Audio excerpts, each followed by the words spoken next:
क्या उद्देश्य है?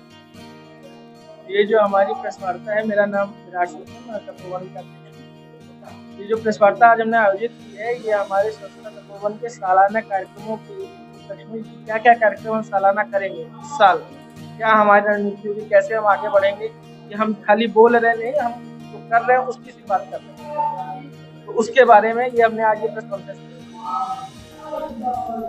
इसमें किस तरह के कार्यक्रम और किस तरह के आयोजन किए जाएंगे?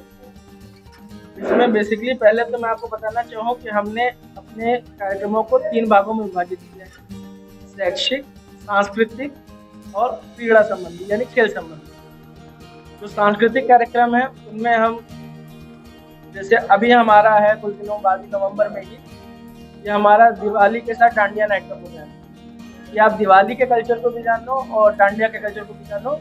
ये नहीं कि सिर्फ आप डांस करने आ रहे हो या एंजॉय कर रहे हो।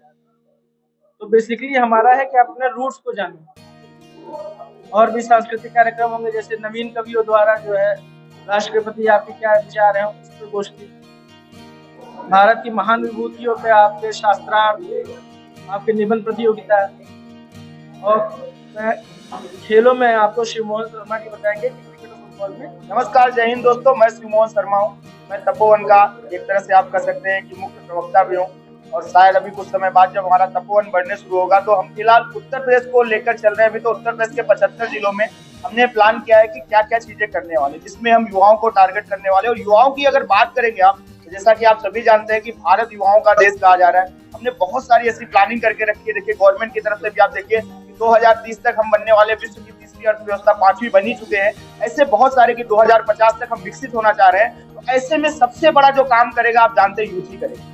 अगर यूथ नहीं करेगा तो कौन करेगा? तो ऐसे यूथ को कैसे काम कराना है, कैसे उसको टारगेट दे, कैसे काम कराएं कि आगे अपने भविष्य को भी उज्जवल कर सके, साथ में देश का भी विकास कर सके। क्योंकि आप बेसिकली जानते हैं कि अगर गांधी जी की बात करें तो गांधी जी कहते थे ग्राम विकास करो भैया।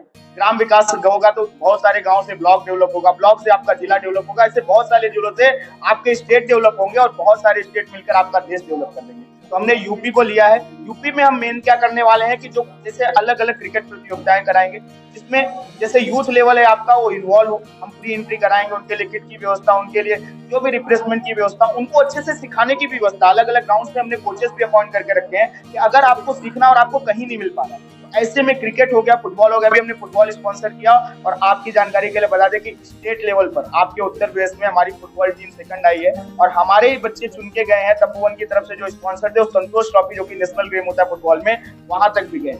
इसी क्रम में हम आगे बढ़ते हुए हम कर रहे हैं कि थोड़े से और क्या करें। जैसे सांस्कृतिक कार्यक्रमों की शुरुआत की गई, 8 नवंबर को डांडिया नाइट रखा हमने।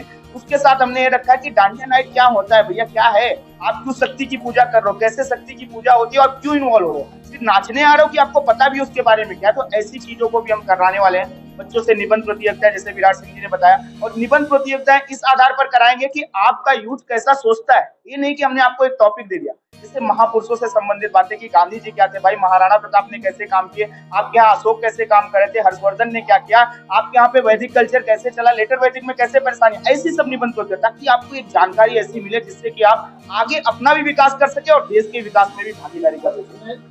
ग्रामीण क्षेत्र बच्चे रहेंगे कि मतलब? हाँ, ये आपका बहुत अच्छा प्रश्न है।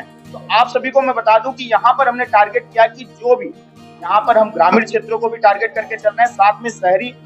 हम ये नहीं कर सकते कि सिर्फ ग्रामीण क्षेत्र में ही ऐसे हालात है कि वहां पे प्रतिभाओं को उभारने। आप शहरी क्षेत्रों में भी देखिए कि जैसे कि अनियोजित शहरीकरण की बड़ी परेशानी है। आप देखिए मलिन बस्तियों में बहुत सारे टैलेंट है, लेकिन हम वहां तक नहीं पहुंच पा रहे, सुविधाएं नहीं पहुंच पा रही है, हम कैसे पहुंचेंगे? तो हमने टारगेट किया कि चाहे ग्रामीण बच्चा हो या शहरी बच्चा हो, हम सबके लिए टारगेट करेंगे कि जो भी हमारे पास तक पहुंच पाए या हम जिसके पास तक पहुंच पाए, हम उसका विकास करने में उसका योगदान करें। जिस भी माध्यम से हमारा सपोर्ट चाहेगा, हम अगले 1-2 सालों में, अभी तो बहुत नए हैं, लेकिन हम ये प्रयास करेंगे कि अगले 1-2 सालों में यूपी के 75 जिलों में हमारी पहुंच हो। और आप देखें कि तपोवन बहुत सारे ऐसे काम कर रहा है जिससे कि आप भी हमारा सहयोग करेंगे, क्योंकि आपके द्वारा ही हमारा प्रचार प्रसार होगा, ताकि यूथ तक आप पहुंचाएंगे। बाकी हम प्रयास करेंगे कि कहीं ऐसा ना हो कि आपको निराशा लगे कि हमने इनकी शुरुआत की थी और कहीं ना कहीं ये बैकफुट पे जा रहे हैं। तो हमने प्रयास करेंगे कि 75 जिलों में, चाहे ग्रामीण क्षेत्र हो चाहे शहरी क्षेत्र हो, बिल्कुल हर बच्चे का जो भी उसको नीड होगी, जैसे कि हमने शुरुआत की है, उसको हम कंप्लीट